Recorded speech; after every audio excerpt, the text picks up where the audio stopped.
Piala AFF mendingan jangan ajak pemain ini. Tolong Pak Erick Thohir untuk AFF udah pemain-pemain muda, nggak apa-apa yang kelas-kelas kedua atau Liga 1 yang masih muda-muda aja lah, jangan melibatkan orang-orang ini ya. Jadi kalau perlu jangan Sintayong kasih pelatih yang sendiri, ya yang anak-anak muda lokal taruh untuk AFF. Jadi untuk pemain-pemain naturalisasi yang bagus, yang levelnya sudah Eropa untuk Piala Asia dan Piala Dunia itu masukan dari saya sih. Didengar atau enggak, ya nggak apa-apa sih. Sekedar masukan kalau ikut AFF lebih baik lokal semua lah, nggak apa-apa buat latihan, buat apa ya, biar mengasah kemampuan, buat mengasah skill. Jadi untuk pemain-pemain yang sudah berkelas Eropa nanti tetap untuk Asia dan kualifikasi Piala Dunia. Semoga tetap maju timnas Indonesia, tetap pembibitan usia ini bisa dilakukan terus. Every single competition is created the same. Tidak setiap kompetisi itu sama. Brazil tidak pernah menang Gold Cup, tapi dia menang Piala Dunia. Kenapa? Karena Brazil tidak peduli terhadap Gold Cup. Kalau saya disuruh milih juara Piala AFF dengan kualifikasi Piala Dunia, saya pilih kualifikasi Piala Dunia.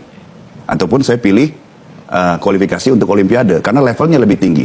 Yang duduk di stadion juga berbeda. Kita bisa 4-3 besar, ya, perebutan juara ketiga di U23, itu menurut saya lebih tinggi daripada memenangi Piala AFF. Karena itu Southeast Asia. And then in AFC Under 23, we are fighting against South Korea. We are fighting against Saudi Arabia, Uzbekistan. This is ini adalah powerhouse-nya Asia gitu loh. Oke. We are in the big games now. Ada sependapat dengan itu, Bung Toel? Tidak sependapat. Kenapa tuh? Ya karena begini, dalam sepak bola itu ada tahapannya, stepping stone, milestone gitu loh. Kita betul di U23 pencapaian luar biasa, tetapi yang diukurkan adalah ada yang menyesatkan lah belakangan ini menurut saya, termasuk pandit-pandit yang ngomong, yang menurut saya sih seolah-olah jadi buzzer itu, bahwa AFF itu jangan prioritas. Memang tidak ada yang bilang ASEAN itu prioritas. Kita ingin ke level yang lebih tinggi. Tapi yang mau ambil dulu itu, untuk memastikan, kalau kita pakai mahkota itu clear, kamilah mahkota Asia Tenggara gitu loh. Kami nggak takut lagi sama Vietnam, kami nggak takut lagi sama Thailand. Kenapa itu? Thailand sudah melakukan itu. Tapi ketika dia mau ambil Asia, ternyata nggak mudah. Itu kan perjalanan sepak bolanya nih. Thailand itu untuk juara Asia Tenggara, mahkota raja itu sudah dapat. Mereka juga sama targetnya, ingin di Asia lolos jadi salah satu wakil Asia ke Piala Dunia. Tapi itu proses yang nggak mudah. Artinya kalau kita belum juara, pakai udah ngomong ketinggian di sini kan nggak lucu juga. Oke, jadi tapi jangan diplesetin, termasuk oleh para pandit yang mungkin buzzer. Ini bukan target dengan prioritas. Siapa yang bilang AFF prioritas gitu loh? Prioritas tentu harus lebih tinggi. Tapi itu harus ambil. Kalau kita memang jago gitu loh. Oke, soal proses juga harus kita analisis secara sepak bola. Naturalisasi itu adalah proses atau apa gitu yang dimaksud proses sepak bola. Oke, sebelum kita bahas soal naturalisasi, ini sudah emosi sepertinya sesuai dengan. Assalamualaikum warahmatullahi wabarakatuh. Salam salve. Om Swastiastu, Namo Buddhaya, salam kebajikan, salam olahraga. Ya, teman-teman, kembali lagi bersama saya di Falco Moe Channel. Bagaimana pendapat dari teman-teman kalau timnas Indonesia tidak usah ikut Piala AFF? Kira-kira teman-teman setuju tidak? Ada sebuah usulan yang menurut saya sangat menarik ya. Pada video pertama tadi, dia mengatakan bahwa ya kalau bisa Piala AFF itu diikuti oleh 100% pemain lokal. Jadi para pemain naturalisasi yang selama ini sudah diikut sertakan dalam Piala Asia kemarin tidak perlu dilibatkan.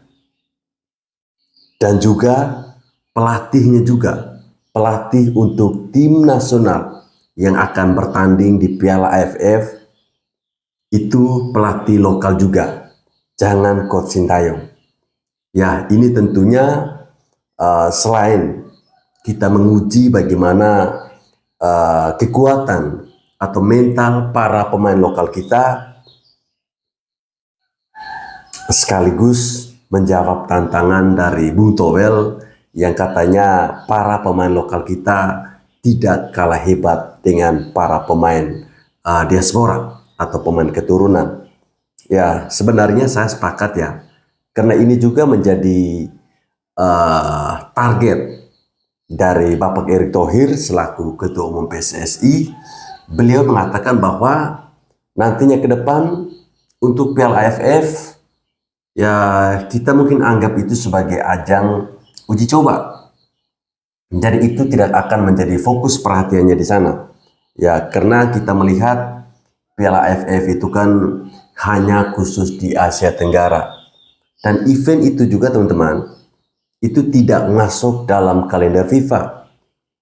Artinya berapa kali kita menang pun tidak akan dihitung poin. masuk dalam poin FIFA itu tidak ada. Makanya tidak heran kalau Piala AFF itu kita ibaratkan seperti tarkam. Ya. Permainan-permainan sangat kasar itu terjadi di sana. Ada kecurangan yang sangat jelas dari wasit juga terjadi di sana. Jadi saya sepakat bahwa Piala AFF itu sebagai ajang untuk kita tes ombak. Tapi bukan untuk atau bagi pemain-pemain yang sudah bermain di level Piala Asia ya. Kemudian pada video kedua tadi di mana ada perbincangan ketika ada satu abang tadi, namanya saya kurang tahu ya, dia mengatakan bahwa Brasil itu tidak pernah juara apa ya, CONCACAF atau apa itu, tetapi mereka bisa juara Piala Dunia. Artinya apa? Artinya Brasil itu lebih fokusnya ke Piala Dunia ketimbang piala yang receh-receh itu. Ya mungkin sama halnya dengan timnas kita teman-teman. Ketika kemarin kita berkompetisi atau masuk di dalam turnamen Piala Asia, itu euforianya itu sangat gila-gilaan. Ya, kita hanya juara 4 loh. Euforianya sangat gila-gilaan. Ini karena apa? Karena level kompetisi itu berbeda antara Piala Asia dan juga Piala AFF. Ya walaupun level U23 Piala Asia itu tidak masuk di kalender FIFA, tetapi kelasnya itu yang membedakan. Sehingga jangan heran kalau kita sekarang kita merasa seperti sudah bermain di Piala Dunia. Bagaimana di Piala Asia teman-teman? Kita bisa bertemu tim-tim langganan Piala Dunia. Korea Selatan, ada Australia, ada Jepang di sana, ada Arab Saudi di sana. Itu negara-negara langganan Piala Dunia. Artinya di sini level timnas kita itu diuji, benar-benar diuji. Dan hingga pada akhirnya kita mampu mengalahkan tim-tim langganan Piala Dunia. Korea Selatan, Australia, mampu kita kalahkan.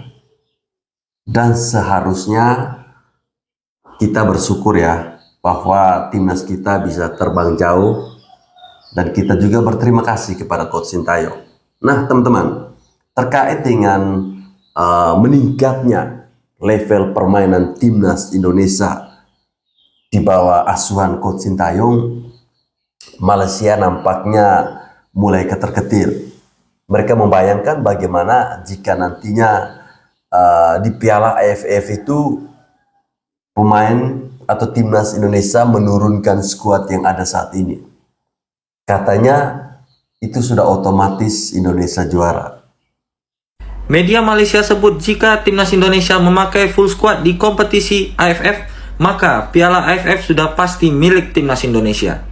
Ya, media Malaysia yang bernama onefootball.my mengatakan kalau timnas Indonesia sudah pasti juara AFF kalau memakai tim utama alias full squad. Ya, prediksi salah satu akun sosial media dari Malaysia ini guys, itu berlandaskan dari pencapaian Coach Sintayong bersama timnas Indonesia. Seperti yang kita tahu, semenjak timnas Indonesia dilatih oleh Coach Sintayong, itu pencapaiannya benar-benar luar biasa guys.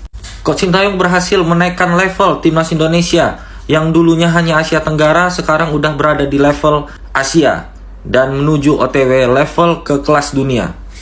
Dan inilah beberapa prestasi dan sejarah baru yang dibuat oleh Coach Sintayong untuk timnas Indonesia guys. Bisa sama-sama kita lihat ada beberapa sejarah baru dan prestasi yang diukir Coach Sintayong bersama Indonesia. Yang pertama itu adalah berhasil lolos ke 16 besar Piala Asia Senior dan lolos ke 8 besar Piala Asia U23. Kemudian sejarah baru lagi, lolos ke 4 besar Piala Asia U23. Dan masih ada beberapa pencapaian luar biasa Coach Sintayong bersama Indonesia. Dan mungkin inilah landasan kenapa salah satu media dari Malaysia ini mengatakan kalau timnas Indonesia sudah pasti juara jika memakai pemain-pemain inti alias full squad.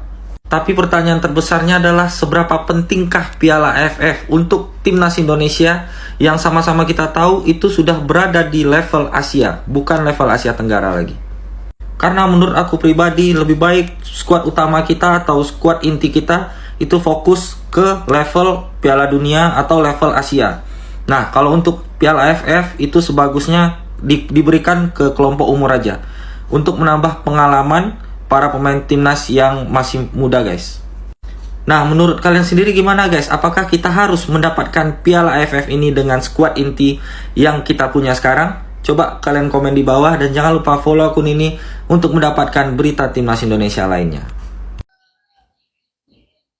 Ya, betul teman-teman. Seberapa pentingkah Piala AFF untuk Indonesia? Saya sedikit mengomentari terkait dengan pernyataan dari Towel tadi ya. Dia mengatakan, dia membantah ya dari pernyataan dari lawan bicaranya tadi bahwa kita itu butuh piala. Kita itu butuh piala, butuh pengakuan berupa piala untuk Asia Tenggara. Baru kita berbicara di level Asia. Itu menurut si Towel ya. Dia bandingkan dengan Thailand. Thailand yang sudah menjadi raja Asia Tenggara, baru mereka bergerak ke level Asia. Pertanyaan saya, seberapa dominankah timnas Thailand kemarin ketika berlaga di Piala Asia? Berbicara tentang trofi di Asia Tenggara, mungkin Thailand lebih mengungguli dengan timnas Indonesia. Tetapi apakah itu menjadi patokan bahwa Thailand akan bisa berbicara banyak di Piala Asia? Tidak kan? Toh Indonesia yang terseok-seok di Piala AFF, khusus Asia Tenggara. Tetapi timnas kita mampu kok berbicara banyak di level Asia. Bahkan tembus di 4 besar. Artinya sekarang apa? Kita kembalikan ke prioritas. Prioritasnya kita sekarang mau kemana?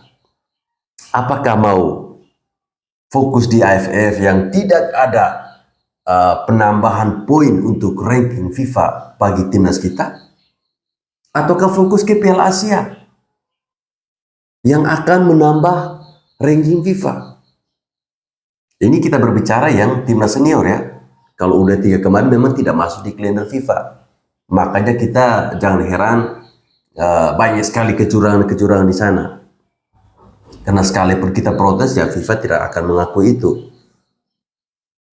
Saya kira pendapat dari Bung Towel ini ya pendapat yang ya boleh saya katakan kembali ke zaman Belanda, artinya kembali ke berapa puluh tahun ke belakang. Kita sekarang memikirkan yang ke depan. Kita sekarang memikirkan bagaimana Indonesia itu bisa bersaing di Piala Asia. Indonesia bisa bersaing di Piala Dunia. Itu yang kita pikirkan sekarang.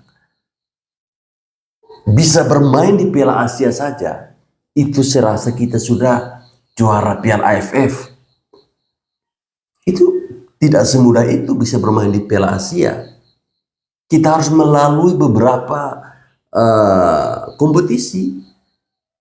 Ada babak kualifikasi di sana. Nggak salah nih, timnas Indonesia resmi ditempatkan di pot kedua dalam pembagian grup drawing Piala AFF tahun 2024. Masa King ASEAN ditaruh di pot kedua sih? Itu artinya timnas Indonesia nggak bakal satu grup nih sama timnas Malaysia, dan pasti bakalan satu grup nih sama Thailand ataupun Vietnam. Kalian milih yang mana nih? Ya, pembagian drawing pot grup Piala AFF ini bukan berdasarkan performa timnas Indonesia di Piala AFC ataupun berdasarkan ranking FIFA nih, melainkan pembagian drawing pot ini didasarkan performa setiap negara di 3 edisi Piala AFF terakhir nih. Makanya itu Thailand dan Vietnam berada di pot 1 karena 3 edisi terakhir Piala AFF benar-benar dikuasai oleh mereka nih. Padahal gua berharapnya timnas Indonesia bisa satu grup nih sama timnas Malaysia. Soalnya dari kemarin ngajak rematch mulu nih. Terlebih lagi ketemu Malaysia di semifinal ataupun final kayaknya juga nggak mungkin dah. Mengingat timnas Malaysia sekarang lolos fase grup aja sulit. Tapi nggak apa-apalah, walaupun nggak ketemu Malaysia, masih ada satu negara nih yang ngebet banget pengen ketemu timnas Indonesia lagi nih buat balas dendam. Kalian tahulah negara mana, nggak perlu disepil. Yang penting cluenya yang kalah terus nih sama timnas Indonesia di tahun ini. BTW timnas Australia nggak jadi ikut nih, padahal kemarin rame banget nih katanya mau ikut join Piala AFF.